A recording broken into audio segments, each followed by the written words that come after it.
Nous sommes le 28 juillet. Comme des épouvantails. Nous lisons dans Jérémie chapitre 10 et le verset 5. Ces dieux-là sont semblables à des épouvantails dans un champ de concombre. Ils ne savent parler. Il faut qu'on les transporte car ils ne marchent pas. Ne les craignez donc pas, ils ne font pas de mal et ils ne peuvent pas non plus faire du bien.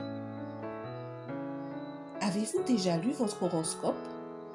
Il y a ceux qui ne sortent pas de chez eux sans consulter le message des étoiles pour eux. D'où vient la croyance en l'astrologie, l'attraction zodiacale ou l'horoscope? L'idolâtrie et l'astrologie ont la même origine.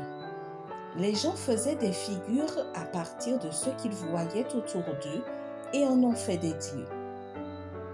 Ils effectuaient des calculs astrologiques basés sur des phénomènes célestes tels que les éclipses et les apparitions de comètes, concluant que ces phénomènes indiquaient le sort ou le destin de l'individu et de la nation.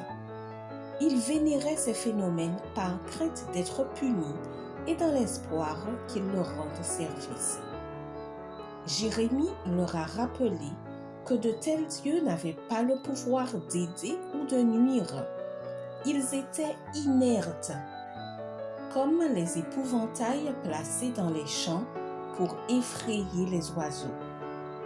Dieu a souligné: n'imitez pas le comportement des nations et ne redoutez pas les signes dans le ciel, même si les nations en sont saisies de peur. Les Israélites devaient rester fidèles à l'Éternel des armées et à l'avertissement: tu ne te prosterneras pas devant leurs dieux et tu ne les serviras pas. Tu n'agiras pas comme ils agissent, mais tu les abattras et tu briseras leurs stèles. Le roi Josias, un contemporain de Jérémie, a fait une réforme. Il supprima les prêtres institués par les rois de Juda alors qu'on brûlait des parfums sur les hauts lieux dans les villes de Juda et aux environs de Jérusalem, et ceux qui brûlaient des parfums à Baal, au soleil, à la lune, au zodiaque et à toute l'armée des cieux. Les magiciens des temps du paganisme ont leur équivalence parmi les médiums spirites, les voyantes et les diseuses de bonne aventure d'aujourd'hui. Si le voile pouvait être levé de devant nos yeux, nous verrions les anges mauvais déployer tous leurs artifices pour nous tromper et nous détruire. Partout où est exercée une influence pour ramener les êtres humains à oublier Dieu, Satan emploie son pouvoir envoûtant.